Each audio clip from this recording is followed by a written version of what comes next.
এখান থেকে পুরো শুরু হয়ে এত দূর হয়েছে। উপরের জায়গাটা খড়ের ছাউনি এবং লাল কাপড় কিন্তু দেওয়া হয়েছে। পুরো প্রতিমাতে চমক থাকছে। আগরবারেও আমাদের চন্দননগর থেকে প্রতিমা এসেছিল। চলে এসেছি একদম মণ্ডপের সামনে। এটা দিয়ে সম্ভবত এন্ট্রি গেট। প্রত্যেকটা জায়গাতেই দেখতে পাচ্ছি যে বাঁশ এবং বেতের কাজ রয়েছে।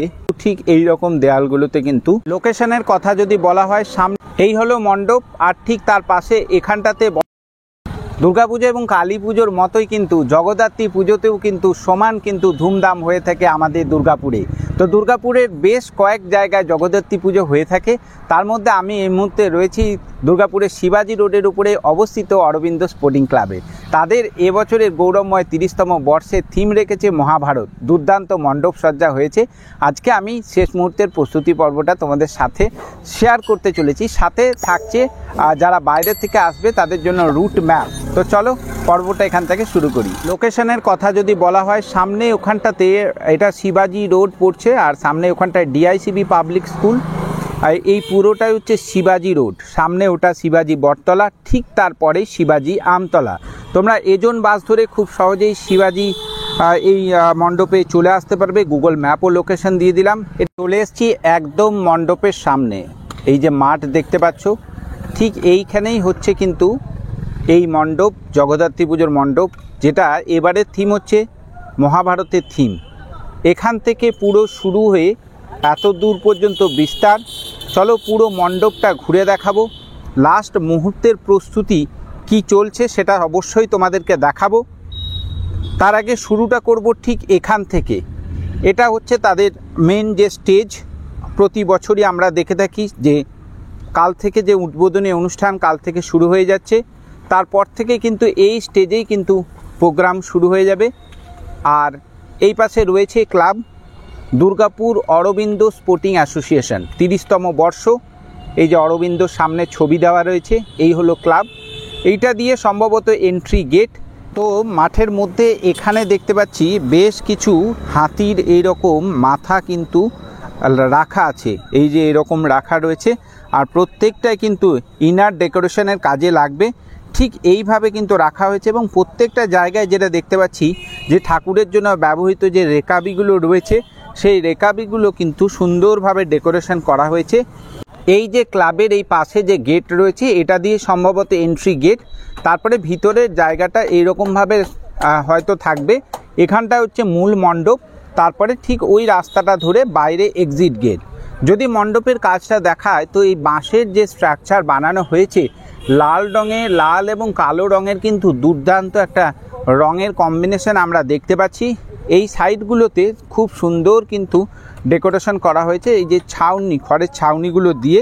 আর তার সাথে এরকম গোল গোল চাকাগুলো এবং বাঁশি বেঁধে কিন্তু এই যে রেকাবি, প্রত্যেকটা জায়গায় জায়গায় এই রেকাবিগুলোকে দিয়ে কিন্তু খুব সুন্দরভাবে এইটাকে কিন্তু বাইরের আউটার ডেকোরেশনের কাজে ব্যবহার করা হয়েছে। পুরো মণ্ডপটায় দেখতে পাচ্ছি বাঁশ দিয়ে উপরে রয়েছে, উপরের জায়গাটা খড়ের ছাউনি এবং লাল কাপড় কিন্তু দেওয়া হয়েছে। পুরোটাই যেটা লক্ষ্য করছি লাল কাপড় দিয়ে কিন্তু দেওয়া হবে। আর এইগুলো কি সুন্দর সেই টোপরের মধ্যে লাগানো থেকে সেই ইয়েগুলো এখানটাতে দেখতে পাচ্ছি এই যে এরকম ঝুলছে। প্রবেশ করব এই গেট ধরে ভিতরে। তার আগে একবার দেখিয়ে দিই, এখানে রয়েছে এই বড় সাইজের একটা কৃষ্ণের দেখতে পাচ্ছি মডেল এখানে দাঁড় করানো রয়েছে। এটা সম্ভবত সামনের এই জায়গায় কোনো একটাতে প্লেস করা হবে। আর এখানটাতে বাঁধা রয়েছে কিছু জিনিস, যেগুলো হচ্ছে মনে হয় থার্মোকল বা ফোমের কাজ করা হয়েছে, যেগুলো ইনার ডেকোরেশনে হয়তো আরও কাজে লাগবে। বাটাম এখানে কিছু পড়ে রয়েছে, আর রঙের কাজ দেখতে পাচ্ছি হচ্ছে।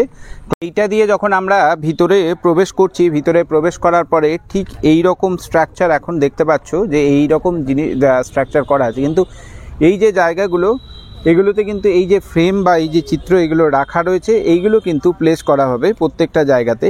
এই যে দেখায় ঠিক এই রকমভাবে কিন্তু লাগানো হচ্ছে, যেটা হচ্ছে মহাভারতের বিভিন্ন যে পর্বগুলো রয়েছে, বিভিন্ন যে খণ্ডগুলো রয়েছে, সেইগুলো প্রত্যেকটাই কিন্তু পরপর একদম লাগানো হচ্ছে। ঠিক এখান থেকে শুরু হয়ে এইভাবে কিন্তু চলতে থাকবে পুরো একদম মণ্ডপের ভিতরে পর্যন্ত। ভিতরেও তোমরা এই একই রকমভাবে দেখতে পাবে। তারপরে ওই দিকটা এক্সিট গেট, এক্সিট গেটে বেরোবার পথেও কিন্তু ঠিক এই রকম দেখা যাবে। করে গেছি মণ্ডপের একদম ভিতরে। ভিতরের কাজটা দেখাবো। উপরের ইয়েটা দেখায় যে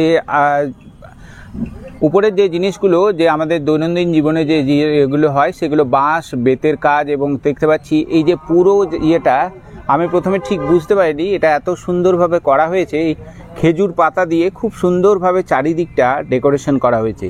আর তাছাড়া প্রত্যেকটা জায়গাতেই দেখতে পাচ্ছি যে বাঁশ এবং বেতের কাজ রয়েছে, এবং এই যে জিনিসগুলো এগুলো আমরা গ্রাম বাংলায় সাধারণত দেখি।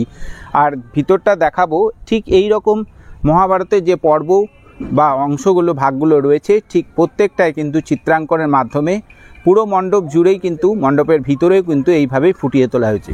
প্রত্যেকটা পর্বকেই এইভাবে তুলে ধরা হচ্ছে। এই হলো মূল মণ্ডপ, এখানটায় মাতৃ প্রতিমা থাকবে। আর পুরো কাজ কিন্তু জোর কদমে চলছে, একদম তৎপরতার সাথে। জায়গাটা দেখিয়ে দিই, এই দিকটাতেই এক্সিট গেট, এই দিকটা এক্সিট গেট হবে। তার আগে প্রত্যেকটা দেয়ালগুলো একবার দেখিয়ে দিয়ে, দেওয়ালে কিন্তু ঠিক এই রকমভাবে মহাভারতের যে পর্ব সেগুলো কিন্তু চিত্রাঙ্কনের মাধ্যমে ফুটিয়ে তোলা হয়েছে। আর ভিতরের কাজ ওভারঅল দেখতে পাচ্ছি খুব সুন্দর হয়েছে। আর লাইটের সঙ্গে আরও কিন্তু মানানসই হবে, দুর্দান্ত। আর যেটা জানতে পারলাম ক্লাব কর্তৃপক্ষের কাছ থেকে, প্রতিমাতেও থাকছে বিশেষ চমক। তো চলো এটা দিয়ে বাইরে যাই, বাইরে গিয়ে দেখাই যে এই পথটা তোমাদেরকে এবারে একটু দেখাই। মণ্ডপ থেকে আমরা যখন এই দিক দিয়ে বাহির পথে বেরোবো তখনও কিন্তু ঠিক এই রকম দেয়ালগুলোতে কিন্তু পর্ব দেওয়া রয়েছে। প্রত্যেকটা মানে মহাভারতের প্রত্যেকটা পর্বই কিন্তু তুলে ধরা হয়েছে, একদম যতগুলো পর্ব রয়েছে। আর ঠিক এই দিকটাই রয়েছে মেলা, এই দিকটা মেলাটাও তোমাদেরকে ঘুরে দেখাবো কতটা কি হয়েছে। কাজটা দেখে নাও কতদূর পর্যন্ত, এতটা পর্যন্ত কাজ হয়েছে। উপরের দিকে দেখতে পাচ্ছি এখনও অনেকটাই কাজ বাকি রয়েছে। তো এই হলো মণ্ডপ। আর ঠিক তার পাশে এখানটাতে বসে প্রতি বছর মাঝারি মাপের একটা মেলা দেখতে পাচ্ছি অলরেডি বসে গিয়েছে, দোকানপাট সবই। তো চলো একবার মেলার ভিতরটা ঘুরে দেখাই তোমাদের। এখান থেকে মিষ্টান্ন ভাণ্ডার থেকে শুরু, এই দিকটা খাবারের দোকানগুলো বসেছে দেখতে পাচ্ছি। আর এই দিকটায় বিভিন্ন খেলনার দোকানগুলো থাকে, পুরো ছোট ছোট স্টল, ছোট বড় মিলিয়ে অনেক স্টল। আর এই যে এই জায়গাগুলো, এইগুলোতে সাধারণত ভেলপুরি বা চাট যেগুলো বসে, এইগুলো সব এখন বন্ধ রয়েছে, সব দোকান সাজানোর কাজ চলছে দেখতে পাচ্ছি। এই দিকটা একটু একটু করে তোমাদের দেখাই। এই দিকটা দেখতে পাচ্ছি একটা বড় স্টল। তো চলো ওই পাশটা যাই, ওই পাশটা দেখি কতদূর কি বসেছে, ওই দিকটাও তোমাদেরকে দেখায়। ওই দিকটা দেখায়, এদিকেও কিন্তু অনেক দোকানপাট বসে গেছে, অনেকটা কিন্তু জায়গা ঘেরা করা রয়েছে, এই যে মার্কিং করা রয়েছে দেখতে পাচ্ছি। এগুলো সব সন্ধ্যের মধ্যে আরও অনেক দোকান বসবে। এই দিকটা দেখতে পাচ্ছি খেলনার দোকান বা ইয়েগুলো হচ্ছে, দোকানগুলো সব দেখিয়ে দিলাম তোমাদেরকে একবার করে। তো এখানটায় কিন্তু বেশ জমজমাটি একটা মাঝারি মাপের মেলা হয়। ওখানটাতে বাচ্চাদের জন্য যে রাইডগুলো হয় সম্ভবত ওই দিকটাতে যে ইয়েগুলো হয় বসে রাইডগুলো। এইখানে আরও দোকানপাট সব বসছে, যেগুলো খেলনার দোকান থাকে, বিভিন্ন ইমিটেশনের দোকানগুলো থাকে, খাবারের দোকান থাকে, সব মিলিয়ে দেখতে পাচ্ছি ভালোই কিন্তু তোড়জোড় শুরু হয়েছে। আমার নাম সুরজিৎ ভট্টাচার্য। ক্লাবের নাম এই যে আমরা পুজো কমিটি, এটা দুর্গাপুর অরবিন্দ স্পোর্টিং অ্যাসোসিয়েশন, শিবাজি, দুর্গাপুর 4। এটা আমাদের 30তম বর্ষের পুজো। আর আমাদের এখানে যেটা এবছর মণ্ডপ যেটা তৈরি হচ্ছে, আমরা পুরোপুরি এটা আমাদের মহাভারতের উপরে থিম, ঠিক আছে। ভেতরে সমস্ত যে কাট আউট দেখতে পাবেন পুরোটাই মহাভারতকে বেস করে করা। আর বাকি এমনি বাইরে যেগুলো দেখছেন ওগুলো তো কিছুটা কাল্পনিক বলা যেতেই পারে। অনেক রকম জিনিসের কাজ আছে, বাঁশি থেকে শুরু করে আসন, পিতলের প্লেট, ঠিক আছে, বহু কিছু জিনিস দিয়ে তৈরি। এবার খড় বাটাম এসব তো আছেই। আর আমাদের এবছরের তাহলে উদ্বোধনী অনুষ্ঠানটা কবে?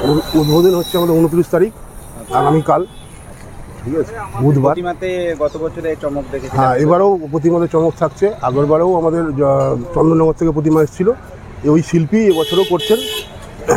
এবছর আরও বেশি মানে মায়ের যে সাজসজ্জা আরও ভালো হবে, আপনারা এলেই দেখতে পাবেন। তো 29 তারিখে উদ্বোধন, কত তারিখ পর্যন্ত থাকছে? থাকবে আপনার 2 তারিখ অবধি, 3 তারিখে বিসর্জন। এখানে দেখতেই পাচ্ছেন স্টেজ হয়েছে বিরাট। এই স্টেজে প্রতিদিনই প্রোগ্রাম আছে, ওপেনিংয়ের দিন থেকে শুরু করে একদম 2 তারিখ অবধি। 2 তারিখে বড় বোম্বের আর্টিস্ট নিয়ে অর্কেস্ট্রা প্রোগ্রামও আছে। তো এই ছিল অরবিন্দ স্পোর্টিং অ্যাসোসিয়েশনের জগদ্ধাত্রী পুজোর এবছরের শেষ মুহূর্তের প্রস্তুতি পর্বটি কেমন লাগলো তোমাদের অবশ্যই জানাবে। ভিডিওটি ভালো লাগলে অবশ্যই সবার সাথে শেয়ার করে সবাইকে দেখার সুযোগ করে দিও। চ্যানেলে নতুন হয়ে থাকলে চ্যানেলটিকে সাবস্ক্রাইব করে পাশে থাকা নোটিফিকেশন বেল আইকনটি প্রেস করে দিতে ভুলবে না। দেখা হচ্ছে খুব শীঘ্রই নতুন একটা পর্ব নিয়ে। সকলে ভালো থেকো, সুস্থ থেকো।